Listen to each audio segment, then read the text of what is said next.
மாணவர்கள் அனைவருக்கும் வணக்கம். நான் உங்கள் சயின்ஸ் சரவணன். இந்த வீடியோவில் நம்ம பார்க்கக்கூடிய பாடம் நம்மை சுற்றி நிகழும் மாற்றங்கள், சேஞ்சஸ் அரவுண்ட் அஸ். அதாவது நம்மை சுற்றி நடக்கக்கூடிய ஒரு குட்டி குட்டி வேதியியல் வினைகளை பற்றி பார்க்க போகிறோம். ஸோ இந்த பாடத்தை நல்லாவே பார்த்துங்க, ஏன்னா காரணம் இருக்குது. காரணம் என்னன்னு பார்த்தீங்கன்னா, அதாவது நம்முடைய டிஎன்பிஎஸ்சியை பொறுத்த மட்டுக்கும் அடிக்கடி பார்த்திங்கன்னா ஏதாச்சும் ஒரு ரியாக்ஷனை சொல்லி அது எந்த மாதிரி வினைகள் அந்த மாதிரிலாம் கேட்பாங்க. இயற்பியல் மாற்றமா, வேதியியல் மாற்றமா, அந்த மாதிரி வினாக்கள் இடம்பெறுது. அந்த வினா பார்த்திங்கன்னா ரொம்ப ரொம்ப எளிமையாக இருக்கும். பட் கான்செப்ட் புரியாமல் நம்முடைய மாணவர்கள் அதில் தவறு பண்ணுவாங்க. ஸோ அந்த மாதிரி இல்லாமல் சரியாக எழுதுறதுக்காக இந்த வீடியோவை மெனக்கெட்டு எடுத்திருக்கோம். கரெக்டாக கவனிங்க. நிறைய குட்டி குட்டி விஷயந்தான், ஆனால் நிறைய நுணுக்கமான விஷயங்கள். கரெக்டாக கவனிச்சிங்கன்னா ஈஸியாக புரியும். கவனிக்கலாங்களா? நடத்தலாம். வேதியியல் மாற்றம். ஒரு வேதி மாற்றம் என்பது நிரந்தரமான மீளாத்தன்மையுடைய மற்றும் புதிய பொருளை உருவாக்கக்கூடிய ஒரு மாற்றம். இதுதான் அதற்கான டெஃபினிஷன், இங்கேருந்து இங்கே வரைக்கும். என்ன சொல்கிறாங்கன்னா, ஒரு வேதி மாற்றம் என்பது நிரந்தரமான, அதாவது அந்த மாற்றம் நிரந்தரமாக இருக்கணும். மீளாத்தன்மை அதாவது என்னென்னா திரும்ப ரிவர்சிபிளாக வராத மாதிரி இருக்கணும். புதிய பொருளை உருவாக்கக்கூடியதாக இருக்கணும். இந்த மாதிரி இருக்கிறது தான் வேதியியல் மாற்றம் அப்படின்றாங்க. A chemical change is a permanent, irreversible change and produces a new substance. சரிங்களா? ஸோ இதுக்கு பேர் தான் பார்த்தீங்கன்னா ஒரு வேதியியல் மாற்றம் அப்படின்றது. ஸோ இந்த வேதி மாற்றத்தை தீர்மானிக்கக்கூடிய காரணிகள், டிசைட் பண்ணக்கூடிய ஃபேக்டர் என்னென்னு பார்த்தீங்கன்னா, ஒன்று இயல்பான நிலையில் சேர்த்தல், ஃபிசிக்கல் காண்டாக்ட் அப்படின்வாங்க. ரெண்டாவது இது வினைபடு பொருட்களின் கரைசல். வினைபடு பொருட்களின் கரைசல் அதாவது solution of reactants. Third one மின்சாரம், கரண்ட்டு. அடுத்து வெப்பம், எலக்ட்ரிசிட்டி, ஹீட்டு, லைட்டு. கடைசியாக பார்த்திங்கன்னா கேட்டலைஸ்ட், வினைவேக மாற்றிகள். இதெல்லாம் பார்த்திங்கன்னா வேதி மாற்றத்தை தீர்மானிக்கக்கூடிய மிக முக்கியமான காரணிகளாக பார்க்கப்படுது. இந்த 6 காரணிகளில் எந்த மாதிரியெல்லாம் வேதி வினைகள் நடக்குது அப்படின்னு பார்க்குறது இந்த பாடமே. இந்த முழு பாடமே இந்த 6 காரணிகள்லேயே அடங்கிடும். ஸோ ஒவ்வொன்று டீட்டெயிலாக பார்க்க போகிறோம், பார்க்கலாம். ஸோ முதல் இது இயல்பான நிலையில் சேர்த்தல். இதுக்கு எல்லாமே எக்ஸாம்பிளோட பாருங்கள். எக்ஸாம்பிளை பார்த்தா தான் அது புரியும். நல்லா கவனிங்க. இப்போ காஞ்ச விறகு இருக்குது, அதை நெருப்போடு நீங்கள் தொடர்பு கொள்ள வச்சிங்கன்னா என்ன ஆகும்? நல்லா எரியும். ஆக்சிஜனோடு சேர்ந்து நல்லா எரிஞ்சு கார்பன் டை ஆக்சைடு வெளிப்படும். ஸோ இதுதான் ஃபிசிக்கல் கான்டாக்டுக்கு ஒரு எக்ஸாம்பிளாக சொல்கிறாங்க. புரியுதுங்களா? ஸோ நார்மலாக நடக்கக்கூடிய ஒரு விஷயந்தான். பட் அது எதோடு பொருந்தது, அதற்கான காரணம் என்ன அப்படின்னு நம்ம தெரிஞ்சுக்கிட்டாலே போட்டித் தேர்வில் வர்றப்போ ஈஸியாக நம்ம என்ன பண்ண முடியும், ஆன்சர் பண்ண முடியும்.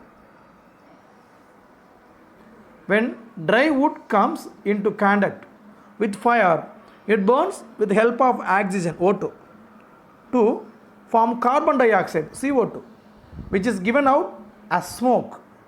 அப்போ இதுக்கு எக்ஸாம்பிள். இது மாதிரி இன்னும் 2 கொடுத்துருக்காங்க, அதையும் பார்த்துருங்க. ஏன்னா எக்ஸாம்பிள் தான் வினாக்களே. ஒரு தீக்குச்சியுடைய பக்கவாட்டில் தீக்குச்சி வச்சு தேய்ச்சிங்கன்னா, தீப்பெட்டியுடைய பக்கவாட்டில் ஒரு தீக்குச்சி வச்சு நீங்கள் தேய்ச்சா என்னாகும்? அந்த இடத்துல நமக்கு ஒரு வெப்பம் உருவாகும். அதன் மூலமாக ஒளி கிடைக்கும். அதுக்கப்புறம் புகை உருவாகும். ஸோ இது எல்லாமே பார்த்திங்கன்னா ஒரு ஃபிசிக்கல் கான்டாக்டுக்கான எக்ஸாம்பிள் தான். ஸோ ஏன் சார் தீக்குச்சியை தீப்பெட்டியுடைய பக்கவாட்டில் உரசுனா ஏன் எரியுது அப்படின்னா, அதில் சில வேதிப்பொருட்கள் இருக்குது. அதாவது அந்த உரசக்கூடிய அந்த தீக்குச்சியுடைய தலைப்பகுதியில் பார்த்திங்கன்னா பொட்டாசியம் குளோரைடு இருக்குது, KCl2 பொட்டாசியம் குளோரைடு இருக்குது. அதே மாதிரி அதனுடைய தலைப்பகுதி, தீக்குச்சியுடைய தலைப்பகுதியில் பார்த்திங்கன்னா ஆன்டிமனி ட்ரைசல்பைடு அப்படின்ற ஒரு பொருள் இருக்குது. ஸோ இந்த ரெண்டுமே இருக்கிறதுனால என்னென்ன உரசன உடனே என்ன ஆயிரும்? ஈஸியாக பேர்ன் ஆயிரும். மன்னிக்கவும், ஒரு சிறு மாற்றம் என்னென்னு பார்த்தீங்கன்னா, தீக்குச்சியுடைய தலைப்பகுதியில் இருக்கிறது பொட்டாசியம் குளோரைட்டும் ஆன்டிமனி ட்ரைசல்பைடு, 2 சேர்ந்து தான் அங்கே இருக்குது தீக்குச்சியுடைய தலைப்பகுதியில். பக்கவாட்டில் இருக்கிறது என்னென்னு பார்த்தீங்கன்னா சிவப்பு பாஸ்பரஸ். அதை பார்த்தீங்கன்னா இந்த பக்கு அப்படின்வாங்க, தீப்பெட்டியோட பக்கு அப்படின்வாங்க. அப்போ பார்த்தீங்கன்னா ஈஸியாக உரசுறப்ப என்ன ஆகும்னா அது ஈஸியாக பேர்ன் ஆயிரும். ஸோ இந்த மாதிரி அதில் எந்தெந்த பொருளை பயன்படுத்துகிறாங்க அந்த மாதிரி அடிப்படையிலான வினாக்கள் இடம்பெறுவதற்கு வாய்ப்புகள் அதிகம். When matchstick is rubbed on the side of a matchbox, a chemical reaction takes place to form heat, light and smoke. சரிங்களாப்பா? ஓகே. அடுத்து இந்த ஃபிசிக்கல் கான்டாக்டில் ஒரு மூணாவது இன்னொரு எக்ஸாம்பிள் கொடுத்துருக்காங்க. இது கொஞ்சம் முக்கியம். என்னென்னு பார்த்தீங்கன்னா, சுட்ட சுண்ணாம்பு நீரோட தொடர்பு கொள்ளும் பொழுது நீற்று சுண்ணாம்பு உருவாகிறது. அதாவது when kicked lime comes in contact with water, it forms the slaked lime. அதாவது கால்சியம் ஆக்சைடுன்றது பார்த்தீங்கன்னா என்ன சொல்லுவாங்க, சுட்ட சுண்ணாம்பு அப்படின்வாங்க. அதாவது CaO அப்படின்வாங்க, CaO. அதோடு நீங்கள் வாட்டரை ஆட் பண்ணிங்கன்னா, H2O ஆட் பண்ணிங்கன்னா என்ன மாறும், CaOH ட்வைஸாக மாறும், கால்சியம் ஹைட்ராக்சைடாக மாறும். ஸோ இதுக்கு பேர் தண்ணியை ஊற்றுனதுனால இதுக்கு பேர் நீற்று சுண்ணாம்பு. இதுக்கு பேர் என்ன சுண்ணாம்பு, ஸ்லேக்டு லைம், நீட்டு சுண்ணாம்பு. இல்லை தண்ணி இல்லாமல் இருக்கிறதுனால இதுக்கு பேர் சுட்ட சுண்ணாம்பு. சரிங்களா? ஸோ இந்த இருக்கான கெமிக்கல் நேம்ஸ் கேட்பதற்கு வாய்ப்புகள் இருக்குது. சுட்ட சுண்ணாம்புனா அதுக்கான கெமிக்கல் நேம் என்ன, தண்ணி ஆட் பண்ணுறோம் நீத்து போச்சு, நம்ம தமிழில் வந்து ஒரு வார்த்தை பயன்படுத்துவாங்க, நீத்து போச்சு அப்படின்வாங்க. இதைத்தான் நீட்டு சுண்ணாம்பு அப்படின்றாங்க. இது கால்சியம் ஹைட்ராக்சைடு அப்படின்றாங்க. அடுத்து இந்த நான் சொன்னது வந்துருக்கு கொடுத்துருக்காங்க பாருங்கள். தீக்குச்சிடைய தலைப்பகுதியில் பொட்டாசியம் குளோரைடும் ஆன்டிமனி ட்ரை சல்ஃபைடும் இருக்குது. தீப்பெட்டியோட பக்கவாட்டில் என்ன இருக்குது, சிவப்பு பாஸ்பரஸ் இருக்குது. ஸோ இது கேட்பதற்கு வாய்ப்பில் அதிகம்ப்பா. அதாவது டூயினோலேயே இது கொஞ்சம் இம்பார்ட்டண்டான டூயினோ. சரிங்களா? ஸோ நல்லா பார்த்து வச்சுங்க. முடிஞ்சால் உங்கள் புக்லேயே சைடில் என்ன பண்ணிக்கோங்க, எழுதி வச்சுங்க. The head of matchstick contains potassium chloride and antimony trisulfide. The side of the matchbox contain red phosphorus. அடுத்து செகண்ட் இது வினைப்படு பொருட்களின் கரைசல் நிலையில் உள்ள பொழுது நிகழும் வேதிவினைகளை பார்க்க போகிறோம். So chemical reactions based on solution of reactants. So இதுக்கு எக்ஸாம்பிள் பார்த்தீங்கன்னா, சில்வர் நைட்ரேட், அதாவது சில்வர் நைட்ரேட்டை வந்து கரைசலாக எடுத்துக்கிட்டிங்கன்னா அதோட சோடியம் குளோரைடு கரைசலோடு சேர்க்குறப்ப வேதிவினை நிகழ்ந்து நமக்கு எப்படி கிடைக்கும், ஒயிட் கலரில் சில்வர் குளோரைடு கிடைக்கும். அது எப்படி ரெசிடுவல் வீழ்படிவாக கிடைக்கும், அதோட சோடியம் நைட்ரேட் கரைசலும் கிடைக்கும். ஸோ இதுலேருந்து நமக்கு என்ன தெரியுதுன்னு பார்த்தீங்கன்னா, சில வேதிவினைகளுடைய வினைப்படு பொருள்கள், அந்த வினையில் ஈடுபடும் பொருட்கள் பார்த்திங்கன்னா திண்ம நிலையில் இருக்கிறப்ப இந்த ரியாக்ஷன் நடக்காது. பட் எப்போ அதை வந்து ஒரு சொல்யூஷன் ஒரு கரைசலாக மாறுதோ அப்போ இது நடக்குது. அதனால என்ன சொல்கிறாங்க, இந்த தலைப்பே வினைப்படு பொருள்கள் கரைசல் நிலையில் உள்ள பொழுது நிகழும் வேதிவினைகள். புரியுதுங்களா? அப்போ இது ரெண்டாவது வகை. திண்ம நிலையில் இருந்தால் நடக்காமல் திரவநிலைக்கு மாறுறப்ப நடந்துச்சுன்னா அதுக்கு இது உதாரணம். அதுக்கு இந்த எக்ஸாம்பிளை பார்த்து வச்சுக்கோங்க. சரிங்களா?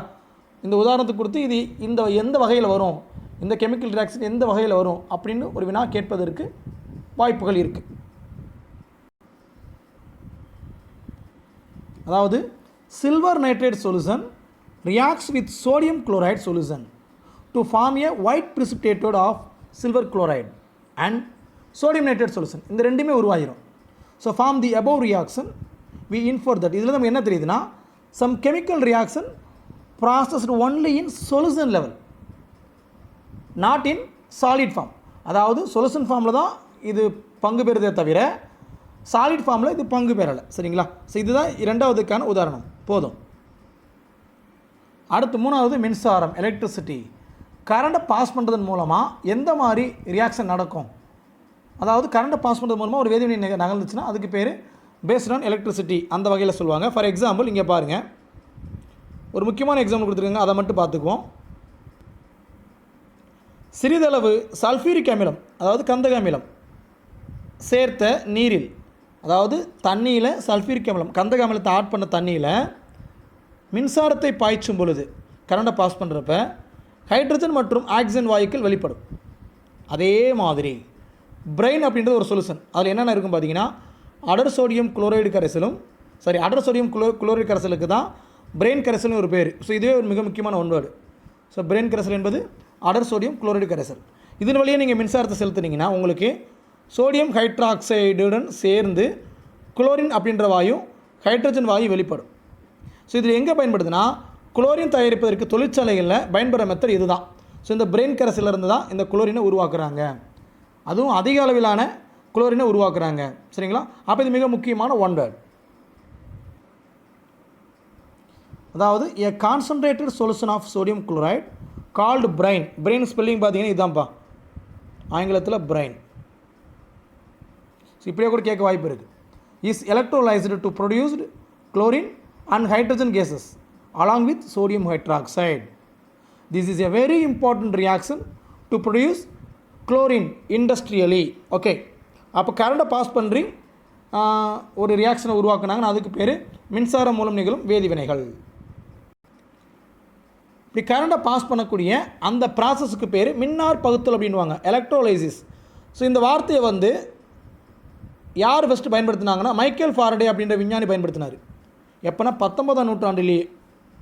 அதாவது இது எலக்ட்ரான் லைசிஸ் அப்படின்ற 2 வார்த்தையை சேர்த்து கொண்டு வந்தது. ஸோ எலக்ட்ரோலைசிஸ், எலக்ட்ரானா மின்சாரம், லைசிஸ்னா பகுத்தல். ஸோ மின்னார் பகுத்தல். ஸோ மின்சாரத்தை பாய்ச்சி பகுத்தல்னால இதுக்கு இந்த பேர் வந்துச்சு. ஸோ இந்த வார்த்தையை பயன்படுத்தினது யார்? Michael Faraday. நமக்கு தெரியும் மின்காந்த விளைவு கண்டுபிடிச்சதும் இவர் தான். சரிங்களா? ரைட்டுப்பா.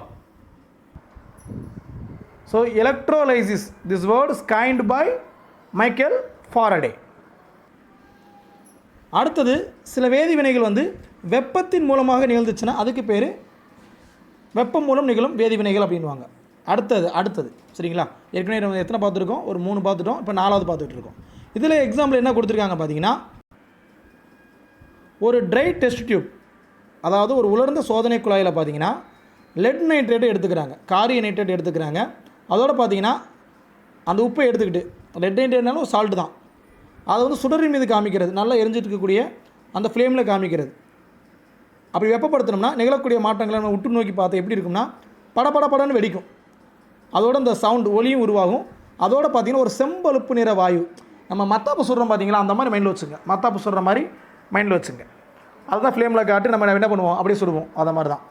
அப்போ அதில் வந்து ஒரு செம்பழுப்பு நிற வாயு வெளிப்படும். அந்த வாயுக்கு பேர் நைட்ரஜன் டை ஆக்சைடு. சரிங்களா? ஸோ இதுவும் இந்த எக்ஸாம்பிளை இந்த டைப்புக்கு ஒரு எக்ஸாம்பிளாக கொடுத்து வச்சுருக்காங்க. இதன் மூலமாக வெப்பத்தின் மூலம் நடக்கும் வேதிவினைகளுக்கு ஒரு உதாரணமாக கொடுத்துருக்காங்க. ஸோ இதனால் கொடுத்துருக்கனால இதை நல்லா பார்த்து வச்சுங்க. இந்த இதை கேட்க வாய்ப்பு இருக்குது. இந்த மாதிரியான வேதிவினைகளுக்கு என்ன பேர் பார்த்தீங்கன்னா வெப்ப வேதிவினைகள் அப்படின்வாங்க, அல்லது வெப்ப சிதைவு வேதிவினைகள் அப்படின்வாங்க. தெர்மோ கெமிக்கல் ரியாக்ஷன் அல்லது தெர்மோலைசிஸ் அப்படின்வாங்க. இதுக்கு ஒரு பேர். அதாவது இந்த மாதிரி வேதிவினைகள் பார்த்திங்கன்னா ஒன்று வெப்பத்தை வெளியிடும் அல்லது உட்கொள்ளும். இப்போ நம்ம பார்த்தது ஒரு உதாரணம். சரிங்களா? அதாவது செம்பழுப்பு நிற வாயு வெளிப்படக்கூடிய நைட்ரஜன் டை ஆக்சைடு வெளிப்படுது பார்த்திங்கன்னா அது ஒரு உதாரணம். அதே மாதிரி இன்னொன்று இருக்குது. என்னென்னு பார்த்தீங்கன்னா, தொழிற்சாலைகளில் வந்து சுண்ணாம்புக்கல் பாறைகள் வெப்பப்படுத்தப்பட்டு சுட்ட சுண்ணாம்பு பெறப்படும். ஏற்கனவே சொல்லியிருக்கேன், CaO2. அந்த CaOன்றது கால்சியம் ஆக்சைடு அப்படின்வாங்க. அது சுட்ட சுண்ணாம்பு. ஸோ இது எப்படி எடுக்கிறாங்கன்னா ஒரு சில வெப்பத்தின் மூலமாக தான் இதை நிகழ்த்தவே முடியும். சரிங்களா? ஸோ அதனால் அதுக்கு பேர் என்னது? வெப்ப வேதிவினைகள் அப்படின்வாங்க. Right sir. இப்போ வெப்பம் வெளிப்பட்டு அதுக்கு என்ன பேர், அல்லது உள்ளே இழுத்துக்கிட்டு அதுக்கு என்ன பேர்? இங்கே பாருங்கள், வேதி வினைகளின் போது வெப்பம் வெளியிடப்பட்டால் அதுக்கு பேர் வெப்ப உமிழ்வினைகள். வெப்பம் எடுத்துக்கொள்ளப்பட்டால் அவ்வினைகள் வெப்ப கொள்வினைகள் அப்படின்வாங்க. இப்போ ரெண்டுமே பார்த்துக்கணும். சரிங்களா? ரெண்டுமே ஒரே மாதிரி, பாரதியாரா பாரதிதாசனா அந்த மாதிரி தான். குழப்பக்கூடிய வினாக்கள் கவனமாக பார்த்தீங்கன்னா புரியும். ஆங்கிலத்தில் எக்ஸோதெர்மிக், எண்டோதெர்மிக் அப்படின்வாங்க. ஸோ எக்ஸோதெர்மிக்ன்றது வெப்ப உமிழ்வினை, எண்டோதெர்மிக்ன்றது வெப்பத்தை அப்சர்வ் பண்ணுறது. நல்லா கவனிக்கணும். So chemical reactions are accompanying evolution of heat are called exothermic reactions, வெப்பத்தை வெளியிட்டால். Where is reactions involving absorption of heat, அதே வெப்பத்தை உட்கவர்ந்தால் அதற்கு பேர் ஆர் கால்ட் எண்டோதெர்மிக் ரியாக்ஷன். சரிங்களா? ஸோ ரெண்டையும் மாற்றிடக்கூடாது. Exothermic, endothermic. வெப்ப உமிழ்வினை, வெப்ப கொள்வினை. அடுத்து இந்த சுண்ணாம்பு கல் தான், CaO அப்படின்ற ஒரு சுண்ணாம்பு கல் தான். சுட்ட சுண்ணாம்பு, நீட்டு சுண்ணாம்பு, CaOH ட்வைஸ் ஏற்கனவே பார்த்தோம் பார்த்தீங்களா, கால்சியம் ஹைட்ராக்சைடு, அது சிமெண்ட்டு இதெல்லாம் தயாரிக்கிறதுக்கு சோர்ஸே பார்த்தீங்கன்னா இந்த சுண்ணாம்பு கல் தான். சரிங்களா? ஓகேப்பா. அதாவது limestone is the raw material. எதுக்கு? For quicklime, slaked lime and cement and mortar. So எல்லாத்துக்குமே என்னதான் இதுதான் அடிப்படை அப்படின்றாங்க. அடுத்து ஒளியின் மூலமாக நடக்கக்கூடிய வேதிவினை, இது எல்லாருக்குமே தெரியும். ஃபோட்டோசிந்தசிஸ், ஒளிச்சேர்க்கை. தாவரங்கள் ஒளிச்சேர்க்கை பண்ணது பார்த்தீங்களா, சூரிய ஒளியும் கார்பன் டை ஆக்சைடையும் நீரையும் எடுத்துக்கொண்டு தாவரங்கள் தனக்கு தேவையான உணவை தானே தயாரித்துக்கொள்ளும். ஏன்னா இது ஆட்டோட்ரோப்ஸ். ஸோ அந்த உணவு தயாரிக்கக்கூடிய அந்த ப்ராசஸ் பேர் ஒளிச்சேர்க்கை. ஏன்னா ஒளியின் மூலமாக தான் அது பண்ணுது. அப்போ ஒளி மூலமாக ஒரு வேதிவினை நிகழ்ந்து அந்த இடத்துல உணவு தயாரிக்கப்படுகிறது. ஸ்டார்ஸ், தரசம் எனக்கூடிய உணவு தயாரிக்கப்படுகிறது. ஸோ இது அதுக்கான ஒரு உதாரணம். அதுக்கு ஒரே ஒரு எக்ஸாம்பிள் தான், ஈஸியாக புரிஞ்சுக்க முடியும். ஸோ இந்த லைட் ரியாக்ஷன் பார்த்திங்கன்னா, ஒளிவினை பார்த்திங்கன்னா நம்முடைய அட்மாஸ்பியரில் நடக்குதுப்பா. எப்படி சார்? இங்கே பாருங்கள், நம்முடைய சன்கிட்டேருந்து வரக்கூடிய யூவி ரேஸ், அல்ட்ரா வயலட், புற ஊதா கதிர்கள் அப்படின்வாங்க. அது நம்ம வளிமண்டலத்தில் இருக்கக்கூடிய அட்மாஸ்பியரில் இருக்கக்கூடிய ஓசோன் அப்படின்ற மூலக்கூறை என்ன பண்ணும்னா டிகே பண்ணும், சிதைக்கும். சிதைச்சு என்ன பண்ணும்? இங்கே பாருங்கள், O3 என்பது ஓசோன். ஸோ இது சிதைச்சு என்னாகும்? O2 ஆகவும் ஓவாகவும் மாறும். ஸோ O2 என்பது நமக்கு தேவையான ஆக்சிஜன். O என்பது ஒரு தனித்த மூலக்கூறு. இது என்ன சொல்லுவாங்கன்னா, இங்கே பாருங்கள், அது ஒரு தனி மூலக்கூறு. அதாவது மூலக்கூறு இல்லை, ஆட்டம். ஒரு தனி ஒரு ஆட்டம் நிற்குது. அந்த ஆட்டம் திரும்பவும் ஆக்சிஜனோட ரியாக்ட் பண்ணி திரும்ப ஓசோனாக மாறிடும். அப்போ ஓசோன் ஆக்சிஜனாக மாறவும், திரும்பவும் அந்த ஆக்சிஜன் ஆட்டம் பார்த்திங்கன்னா ஓசோனாக மாறவும், அந்த இடத்துல வந்து என்ன நடந்துக்கிட்டு இருக்குது? அந்த மாதிரி ஒரு light reaction, light chemical reaction நடந்துக்கிட்டு இருக்குது. எங்கே? நம்முடைய அட்மாஸ்பியரில். அடுத்து கடைசியாக பார்க்கக்கூடியது கேட்டலைஸ்ட், அதாவது வினைவேக மாற்றி மூலமாக நடக்கக்கூடிய வேதிவினைகள் என்னென்னு பார்த்தீங்கன்னா, ஃபார் எக்ஸாம்பிள் அவனை சொல்கிறேன் கவனிங்க. நம்ம வீட்டில் வந்து நம்ம வந்து இட்லி மாவு புளிக்கிறதுக்கு என்ன பண்ணுவோம்னா, ஒரு ஈஸ்ட்டை சேர்ப்போம். ஆட் பண்ண என்ன ஆகும்? அடுத்த நாள் பார்த்திங்கன்னா நல்லா வந்து ஒரு நல்லா இப்படி ஊறி மேலே வந்திருக்கும் அந்த மாவு. அப்போ என்னென்னா, ஒருவேளை நீங்கள் அதை போடலாட்டி என்ன ஆகும்? உடனே புளிக்காது. அப்போ புளிக்கணும் அப்படின்றது ஒரு கெமிக்கல் ரியாக்ஷன். அதுக்கு நீங்கள் என்ன பண்ணுறீங்க? ஒரு பொருளை ஆட் பண்ணுறீங்க. ஸோ அந்த பொருள் தான் கேட்டலைஸ்ட், வினைவேக மாற்றி அப்படின்வாங்க. அப்போ நீங்கள் வந்து ஒரு பொருள் மூலமாக நார்மலாக நடக்கக்கூடிய ஒரு ரியாக்ஷனை ஸ்டிமுலேட் பண்ணிட்டீங்கன்னா அதுக்கு பேர் என்னது? வினைவேக மாற்றின் மூலமாக நடக்கும் வேதிவினைகள்.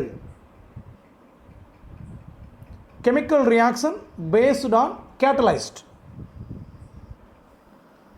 இப்போ ஒரு கொஸ்டின் வரலாம், இந்த கேட்டலைஸ்ட் அந்த கெமிக்கல் ரியாக்ஷனில் பார்ட்டிசிபேட் பண்ணுமானா? பண்ணாது. ஒன்லி ஸ்டிமுலேட் தான் பண்ணிவிடும். சுருக்கமாக சொல்ல போனால் ஒரு டீச்சர் மாதிரி. இப்போ ஒரு டீச்சர் வந்து உங்களை ஸ்டிமுலேட் பண்ணி உங்களை வந்து ஒரு குரூப் ஒன் ஆஃபீஸராக ஆக்குமே தவிர, இவங்களே அப்படி குரூப் ஒன் ஆஃபீஸர் ஆவாங்கன்னா கிடையாது. ஏன்னா அவங்க அதே இடத்துல இருந்து இன்னொரு குரூப் ஒன் ஆஃபீஸரையும் குரூப் டூ ஆஃபீஸரும் உருவாக்கிட்டு இருப்பாங்க. ஏணிப்படிகள். இவங்க எல்லாமே ஒரு கேட்டலைஸ்ட். என்ன சொன்னால், டீச்சர் என்பவரும் ஒரு கேட்டலைஸ்ட் தான், ஒரு வினைவேக மாற்றி தான். ஓகேப்பா.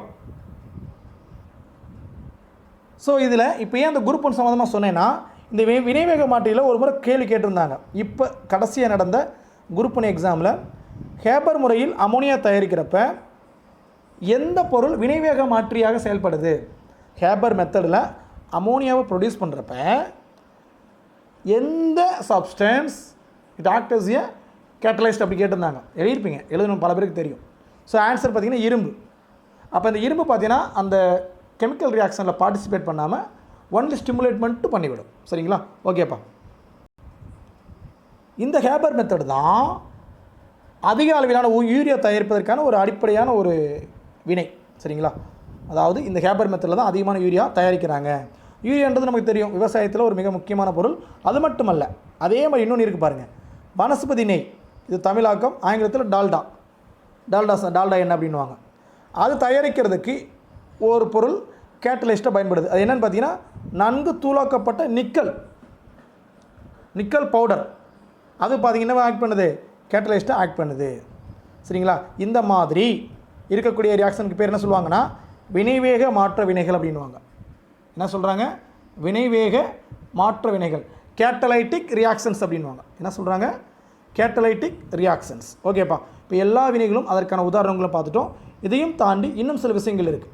என்னென்னு பார்த்தீங்கன்னா, வேதி வினைகள் விளைவுகள். ஸோ இந்த கெமிக்கல் ரியாக்ஷனால் என்ன மாதிரி விளைவுகள் ஏற்படும்? எஃபெக்ட்ஸ் ஆஃப் கெமிக்கல் ரியாக்ஷன் பார்ப்போம். அதில் நிறைய காரணம் தொடர்பான கேள்விகள் இருக்குது, பார்க்கலாம். ஒரு சிறு விஷயம் மறந்துட்டேன், இந்த டூயூனோவை மறந்துட்டேன், கவனிங்க. என்சைமும் சரி, ஈஸ்ட்டும் சரி என்னவா பயன்படும்னா பயோ கேட்டலைட்டிக்காக பயன்படும், உயிரி வினைவேக மாற்றுகளாக பயன்படும். சரிங்களா? இந்த ரெண்டுமே, அதாவது நம்ம தெரியுமே, மாவு புளிக்கிறது, வேறு என்ன பண்ணுவாங்க, அந்த பாடை கட்டி, ஸோ அந்த பாலை வந்து தயிராக மாற்றுறது. ஸோ இதிலெல்லாம் பார்த்தீங்கன்னா நம்ம மாவு புளிக்கிறது, பால் வந்து தயிராக மாற்றுறது, அது எல்லாமே பார்த்திங்கன்னா இந்த மாதிரி ஒரு கேட்டலைஸ்ட் ஆக்ட் பண்ணுது, பயோ கேட்டலைட்டிக். சரிங்களா? ஓகேப்பா. ஓகே, இப்போ இந்த வேதி வினைகளுடைய வகைகள், வேதி வினைகளுடைய விளைவுகள், மன்னிக்கும், வகைகள்ன்ட்டேன். ஸோ எஃபெக்ட்ஸ் ஆஃப் கெமிக்கல் ரியாக்ஷனில் ஃபஸ்ட்டு பாயிண்ட் பாருங்கள், உயிரியல் விளைவுகள். ஸோ உணவு காய்கறிகள் கெட்டு போகிறதே பார்த்தீங்கன்னா இந்த மாதிரி ஒரு கெமிக்கல் ரியாக்ஷன் தான் அப்படின்றாங்க. Biological effects. So spoilage of food and vegetables, நம்ம எல்லாத்துக்குமே தெரியும், கெட்டு போனால் ஊசி போச்சு அப்படின்வோம், நாற்றம் அடிக்கும். ஸோ அது பார்த்திங்கன்னா ஒரு கெமிக்கல் ரியாக்ஷன் தான். ஸோ அந்த நாற்றத்துக்கு காரணம் பார்த்திங்கன்னா அதில் இருக்கக்கூடிய என்சைம்ஸ், அது ஒரு பயோ கேட்டலைஸ்ட் ஆக்ட் பண்ணும். அது என்ன பண்ணோம்னா ஃபுட்டை என்ன பண்ணிடும், கெட்டு போனால் துர்நாற்றமுடைய, அதாவது நம்ம வந்து அதை மோந்து பார்த்தாலும் தெரியும் வாமிட் வந்துடும், அந்த மாதிரி மாற்றிடும். அது மட்டும் இல்லை நிறமாற்றம். சிலலாம் பார்த்திங்கன்னா ஒரு வேளை கொஞ்சம் ஒரு நாள் 2 நாள் ஆயிடுச்சுன்னா மேலே ஒரு வேறு கலரே மாறிடும். அது மட்டும் இல்லை அதில் இருக்கக்கூடிய ஊட்டச்சத்துக்களும் இழந்து போயிடும். கெட்டுப்போன உணவு சாப்பிட்றது விஷத்தை சாப்பிட்றதுக்கு சமம். என்னப்பா, விஷத்தை சாப்பிட்ற சமம். அப்போ எப்படி இருக்குன்னா இது ஓடர், ஒன்று மனமற்ற மனம் ஒரு மாதிரியாக இருக்கும், இன்னொன்று டிட்டரியோரேஷன், அதோட லாஸ் ஆஃப் நியூட்ரிஷன்ஸ். ஸோ இந்த 3மே நடக்கும், துர்நாற்றம், நிறமாற்றம் அண்ட் ஊட்டச்சத்து இழப்பு. இந்த 3 நடந்துச்சுன்னா அந்த பொருள் கெட்டு போச்சுன்னு அர்த்தம். 3 ஏதோ ஒன்று நடந்தாலும் கெட்டு போனது தான். சரிங்களா? ஓகேப்பா. இப்போ பாருங்கள், முட்டை அழுகிறப்ப ஏன் முட்டை அழுகி போகுது, முட்டை அழுகுனா அது ஒரு வாடை வரும், ஒமட்டிட்டு வரும். யார் அந்த சயின்ஸ் மேஜருக்காரங்க நல்லாவே தெரியும். அழுகிய முட்டை மனம் அப்படின்னே அவங்க வந்து ஒரு கெமிக்கல் ரியாக்ஷனை பண்ணி ஒரு டெஸ்ட் எடுப்பாங்க. ஓகேப்பா. அது எதனால் வருதுன்னு பார்த்தீங்கன்னா அதில் இருக்கக்கூடிய ஹைட்ரஜன் சல்ஃபைடு வாயு முட்டை அழுகிறப்ப அது ஒரு வாயுவை வெளிப்படுத்தும். அதுதான் பார்த்தீங்கன்னா அது துர்நாற்றத்துக்கு காரணம். So rotten eggs develop a bad smell due to formation of hydrogen sulphide gas. அதே மாதிரி காய்கறிகள் பழங்கள் கெட்டு போகிறது அதில் இருக்கக்கூடிய மைக்ரோ ஆர்கானிசம், அதுவும் கெமிக்கல் ரியாக்ஷனை தான் ஏற்படுத்தும்.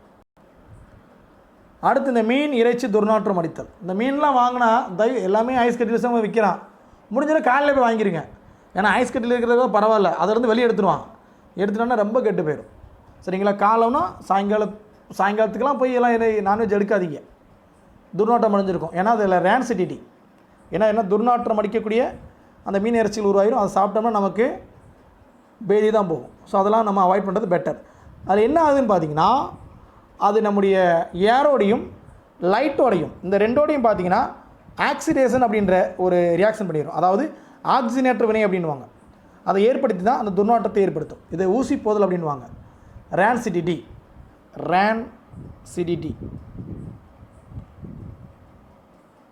ரேன் அசிடிட்டி அந்த மாதிரி மைண்டில் வச்சுங்க. பட் ரேன்சிடிட்டி அப்படின்வாங்க. சரிங்களா? சரிப்பா. அடுத்த ஒன்வேர்டு ரொம்ப முக்கியமான ஒன்வேர்டு. இதை நம்ம டிஎன்பிசியில் எதிர்பார்க்கலாம். நறுக்கிய ஆப்பிளும் சரி காய்கறியும் சரி நிறம் மாறும். ஆப்பிள் பார்த்திங்கன்னா கொஞ்சம் அப்படி ப்ரௌன் கலருக்கு மாறிடும். கத்திரிக்காயில் வெட்டி வச்சாலும் ஒரு மாதிரி ஆயிரும். உடனே என்ன சொல்லுவாங்க, ஈரத்தில் போடணும், அதாவது தண்ணிக்குள்ளே போடணும் அப்படின்வாங்க. இல்லாட்டி என்ன ஆயிரும், அதுக்கு உடனே கெட்டு போயிடும். அதுக்கு காரணம் என்ன அப்படின்னு பார்த்தீங்கன்னா நல்லா கவனிங்க. அது ஒரு கெமிக்கல் ரியாக்ஷன் தான், due to the chemical reaction தான். அது என்ன ஆகும்னா பழுப்பாதல் அப்படின்ற ஒரு நிகழ்வு நடக்கும். என்ன நிகழ்வு, அதுக்கு பேர் பழுப்பாதல், ஆங்கிலத்தில் ப்ரௌனிங் அப்படின்வாங்க. சார் அப்படி ப்ரௌனிங்னா என்ன, அது நல்லா கவனிங்க. ஆப்பிள் பழங்கள், ஆப்பிள்னால் பழம் தானே, ஓகே, காய்கறிகள் அதனுடைய செல்களில் வந்து பாலிஃபீனால் ஆக்சிடேஸ் அல்லது டைரோசினேஸ் அப்படின்ற ஒரு என்சைம் இருக்குது. இந்த என்சைம் ஆக்சிஜனோடு ரியாக்ட் பண்ணுறப்ப என்ன ஆகும்னா அதில் இருக்கக்கூடிய அந்த ஃபீனாலிக் சேர்மங்கள் மெலனின் அப்படின்ற பழுப்பு நிறமிகளாக மாறிடும். அப்போ முன்னாடி இருந்தது என்னது, ஃபீனாலிக் சேர்மங்கள். அந்த ஃபீனாலிக் சேர்மங்கள் நேம் என்னப்பா, என்சைம் அப்படின்வாங்க. Polyphenol oxidase or ட்ரைசுனேஸ்.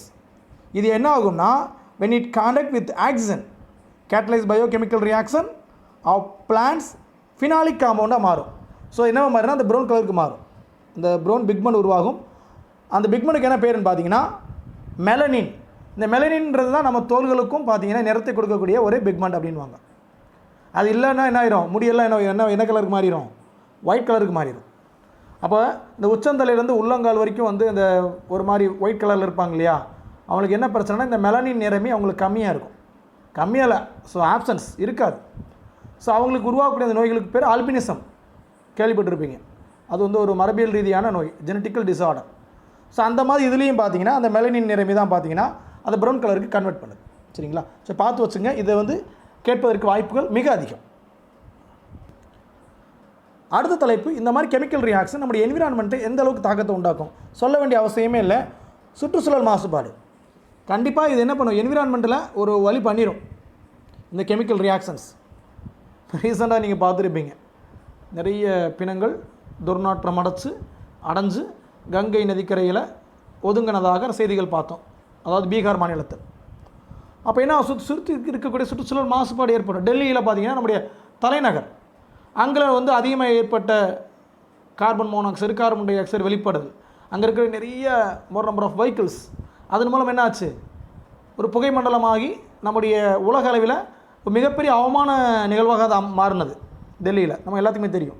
ஸோ இந்த மாதிரி நிகழ்வுகள் எல்லாமே பொல்யூஷனால் ஏற்படக்கூடியது. அதற்கு காரணம் இந்த மாதிரி கெமிக்கல் ரியாக்ஷன்ஸ் ஃபஸ்ட். இது அடுத்தது,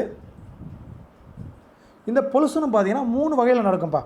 ஒன்று ஏர் பொல்யூஷன், இன்னொன்று வாட்டர் பொல்யூஷன், இன்னொன்று பார்த்திங்கன்னா நம்முடைய சாயில் பொல்யூஷன். ஸோ இந்த 3லுமே எந்தெந்த பொருட்கள் பொல்யூஷனை ஏற்படுத்தும் அப்படின்னு டேபிள் பண்ணி கொடுத்துருக்காங்க. இந்த table very very important. So இதில் இருந்து ஒரு குறைஞ்சபட்சம் ஒரு 10 வினாக்களை உருவாக்க முடியும்.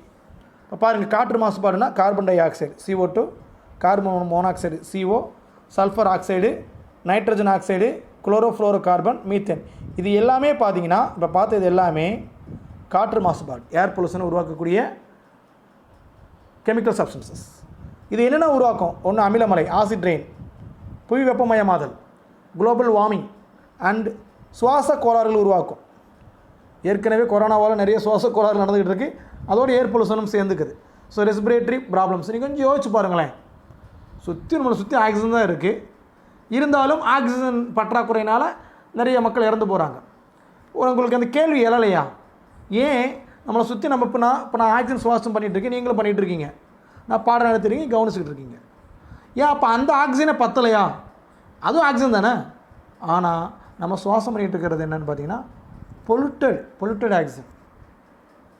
ஸோ அந்த மாதிரி சுவாச பிரச்சனை இருக்கிறவங்களுக்கு பியூர் ஆக்சிஜன் இருந்தால் தான் கொஞ்சம் நேரம் தாக்கு பிடிப்பாங்க, இல்லாட்டி இறந்து போயிடுவாங்க.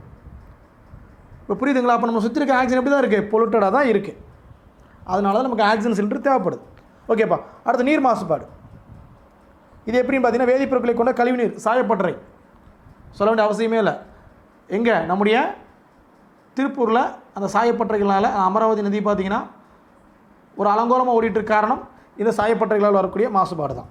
அது மட்டும் டிடர்ஜென்ட்டுகள், நம்ம யூஸ் பண்ணுற சோப்ஸ் அண்ட் கச்சா எண்ணெய், அது எங்கே, கடலில் கச்சா எண்ணெயை வந்து கொண்டு வரப்போ என்ன ஆகும், ஆயில் ஸ்ப்ளேஜ் ஏற்பட்டு எண்ணெய் கசுகள் ஏற்பட்டு என்ன லீக்கேஜ் ஆகி அங்கே இருக்கக்கூடிய கடல்வாழ் உயிரினங்கள் நிறைய இறந்து போக சான்சஸ் ஏற்படும். மேலே ஒரு லேயர் ஃபார்ம் ஆயிரும், அதனால் என்ன பண்ண முடியாது, ரெஸ்பிரேட் பண்ண முடியாது. ஸோ உயிரினங்கள் இறந்து போயிடும். ஸோ இதுவும் வந்து ஒரு பொல்யூஷனுக்கு எக்ஸாம்பிள் தான். ஸோ இதனால் என்ன ஆகும், நீருடைய தரம் குறைஞ்சு போயிடும், தோல் நோய்கள் வரும், ஸ்கின் டிசீஸ் வருவதற்கு காரணம் இருக்குது. நில மாசுபாடு, லேண்ட் பொல்யூஷனில் பார்த்திங்கன்னா யூரியா அதிகமான கெமிக்கல் போடுறது, ஃபெர்டிலைசர்ஸ், பெஸ்டிசைடு அண்ட் பார்த்திங்கன்னா ஹெர்பிசைட்ஸ் இதெல்லாம் யூஸ் பண்ணுறதுனால நம்ம லேண்டெல்லாம் பார்த்திங்கன்னா விஷமாக மாறிடுச்சு. இப்போ வந்து யாரோட லேண்டும் தூயத்தன்மை உள்ள லேண்டு சொல்ல முடியாது. ஏதாவது ஹில் ஸ்டேஷன் எங்கே இருக்கலாம், எங்கே ரொம்ப ரேராக ட்ரைபல்கிட்ட இருக்கலாம், அவங்கள தவிர யார்கிட்ட இருக்க வாய்ப்பில்லை, எல்லாமே போட்டு தாக்கிட்டோம். ஓகேங்களா? மாற்ற முடியுமானா முயற்சி தான் பண்ணணும். சரிங்களா? ஸோ ஸ்பாயிலேஜ் ஆஃப் லேண்ட், இது என்ன பண்ணும்னா நிலத்தை பால்படுத்தும் அண்ட் கேன்சரை உருவாக்கும் அண்ட் சுவாச பிரச்சனைகள், ரெஸ்பிரேட்டரி டிசீஸை உருவாக்கும். ஸோ இந்த டேபிள் மிக மிக முக்கியமான டேபிள், தெரிஞ்சு வச்சுக்கோங்க. அதாவது மதிப்பெண்களுக்காக மட்டுமல்ல, வாழ்க்கைக்கும் தேவை. ஸோ டேபிள் அப்போ தெரிஞ்சு வச்சு.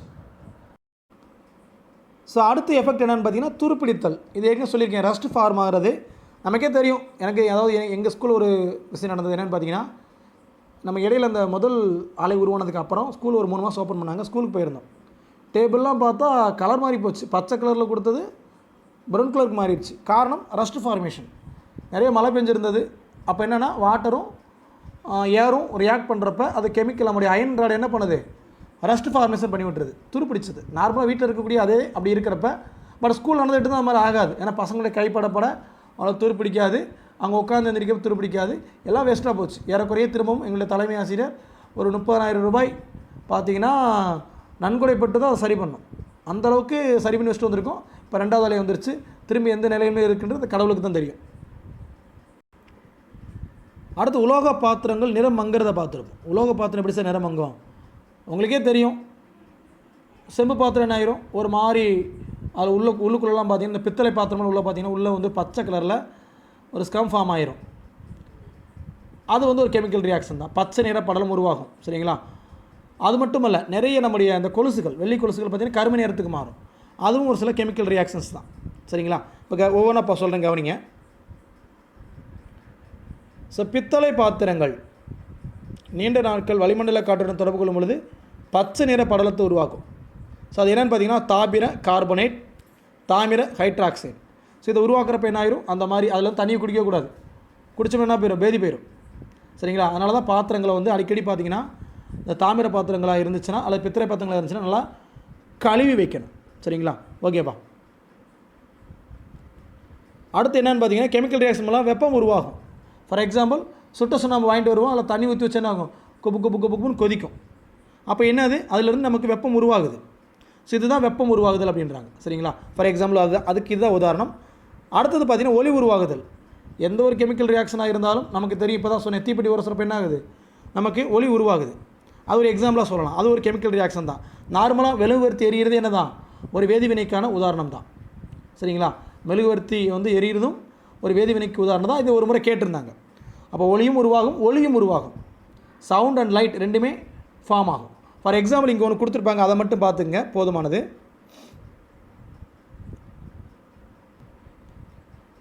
மெக்னீசியம் நாடா இருக்குது பார்த்தீங்களா? இந்த மெக்னீசியம் நாடா வந்து நெருப்பு சுடரில் காட்டினோம்னா அது எரிஞ்சு கண்ணை கூசக்கூடிய ஒளியை ஏற்படுத்துது. சரிங்களா? இது மட்டும் இல்லை, ஜிங்க்கு இதே மாதிரி தான். ஸோ இந்த ரெண்டுமே பார்த்திங்கன்னா கண்ணை கூசக்கூடிய ஒளியை ஏற்படுத்தும். அப்போ அந்த சவுண்டும் கிடைக்குது, இந்த சவுண்டும் கிடைக்குது. இது என்ன பண்ணும்னா ஈஸியாக நம்ம பேர்ன் ஆகும். அதாவது இதில் இருக்கக்கூடிய ஹைட்ரஜன் வாயு, இது என்ன வாயு வெளிப்படுத்தும்னா ஹைட்ரஜன் வாயு வெளிப்படுத்தும். அப்போ அந்த ஹைட்ரஜன் வாயு ஈஸியாக என்ன படிக்கும், தீப்பிடிக்கக்கூடிய தன்மை கொண்டது. அப்போ ஆக்சிஜன் எரியிறப்ப என்ன ஆகும்னா பாப்புன்ற சவுண்டு கிடைக்கும். அப்போ சவுண்டும் கிடைக்குது, லைட்டும் கிடைக்குது. சரிங்களாப்பா? ஃபார் எக்ஸாம்பிள் நம்ம மத்தாப்பு கொளுத்துறப்ப பார்த்துருப்போம். மத்தாப்பு கொளுத்துறப்ப நமக்கு என்ன வருவாங்க, ஹீட்டு ஃபார்ம் ஆகிறத பார்த்துருப்போம். கடைசியில் குழந்தைகளை கையில் படாமல் இருக்கிறதுக்கு ஒரு வாளியில் தண்ணியை வச்சு உள்ளே போகிறத பார்த்துருப்போம். அதுதான். ஓகே, அடுத்து இப்போ நான் சொன்னதை இங்கே கொடுத்துருக்காங்க பாருங்கள். ஜிங்க்கு, மெக்னீசியம் போன்ற சில உலோகங்கள் நீர்த்த அமிலங்களுடன் வினைப்படும் பொழுது ஹைட்ரஜன் வாயு வெளிப்படும். அந்த ஹைட்ரஜன் வாயு எளிதில் தீப்பிடிக்கும் தன்மை கொண்டதுனால அது ஆக்சிஜன் ரியாக்ட் பண்ணி என்ன ஆகும், பாப் என்ற ஒளியை தருகிறது. When a metal like zinc or magnesium reacts with diluted acids, hydrogen gas is produced. Since hydrogen gas is highly flammable, it reacts with oxygen in air to produce a pop sound. அடுத்து அழுத்தம் உருவாகிறது. வேதிவினைகள் மூலமாக அழுத்தமும் உருவாகும். இப்போ பார்த்தீங்கன்னா தீபாவளிக்கு வந்து நம்ம பட்டாசை பொறுத்து வைப்போம். அப்போ என்ன ஆகும், அந்த நெருப்பு பத்துற உடனே அந்த இடத்துல அழுத்தம் உருவாகும். அந்த அழுத்தத்தினால் உள்ள இருக்கக்கூடிய அந்த கெமிக்கல்ஸ் அதுவும் இந்த நெருப்பு சுடர் ஒன்றா இருப்ப என்ன ஆகும், அந்த பத்தி எரியிறப்பையே உள்ளே வந்து அழுத்தம் அதிகமாக உருவாகிடும். அதுதான் டம்முன்னு வெடிக்கிறது. சரிங்களா? ஸோ அந்த அழுத்தத்தை உருவாக்கிறோம், ப்ரொடக்ஷன் ஆஃப் ப்ரெஷர். ஸோ நம்முடைய தீபாவளி பட்டாசுகளையே இதுக்கு என்ன சொல்லலாம், ஒரு உதாரணம் சொல்லலாம். அது மட்டுமல்ல, வெடிகுண்டுகளும் அதற்கான ஒரு உதாரணங்கள் தான். சரிங்களா? ஸோ இது எல்லாமே நம்ம பற்ற வைக்கிறப்ப வாயுக்கள் உருவாகும். அது அதிக அழுத்தம் ஏற்பட்டு என்ன பண்ணும், வெடித்து சிதற வைக்கும். அதனால் அதிக அளவிலான ஒளி நமக்கு கேட்கும். புரியுதுங்களா? For example, when you burn a piece of camphor, அதாவது தீபாவளி பட்டாசு நீங்கள் வந்து பொருத்தி வைக்கிறப்ப when they are ignited, they explode due to the pressure generated by gases from the chemical reactions. Thus you hear a huge sound. இந்த பாடத்தை பொறுத்த மட்டுக்கும் எளிமையான விஷயங்களாக இருந்தாலும் கொஞ்சம் டிஎன்பிஎஸ்சிக்கு ரிலேட்டடான விஷயங்கள் இருக்குது. பார்க்குறதுக்கு சாதாரண பாடம் தான். ஆனால் இதிலேருந்து ஒரு குரூப் 1 கொஸ்டின் கேட்டுருந்துருக்காங்க. பார்த்தீங்களா? எந்த பாடத்தையும் நம்மளால் ஒதுக்கிட முடியாது. அதுக்கு காரணம் இந்த பாடம் தான். ஸோ இந்த பாடத்தில் நம்ம ஒமிட் பண்ணி போயிருந்தோம்னா குரூப் 1 அட்டன் பண்ணுறவங்க இந்த மாதிரி வினாவை அட்டன் பண்ணாமல் வந்திருப்பாங்க. அதனால் எல்லா பாடம் முக்கியம்தான். சொல்லக்கூடிய முக்கியமான விஷயங்கள் கொஞ்சம் கவனித்து பார்த்தா போதும். பாடம் முழுமையாக படிக்கணும் அவசியம் இல்லை. இந்த வீடியோவை பார்த்தாலே போதும், இந்த பாடத்தில் எவ்வளோ படிக்கணும் உங்களுக்கு தெரிஞ்சிருக்கும். ஓகேங்களா? நல்லபடியாக படிங்க. என்னுடைய பாடங்கள் எப்படி இருந்து பற்றி எனக்கு கமெண்ட் பண்ணுங்கள், ஃபீட்பேக் கொடுங்க. உங்களுடைய ஃபீட்பேக்ஸ் என்னை நானே மேம்படுத்திக்கிறதுக்கு பயன்படும். Thank you to all.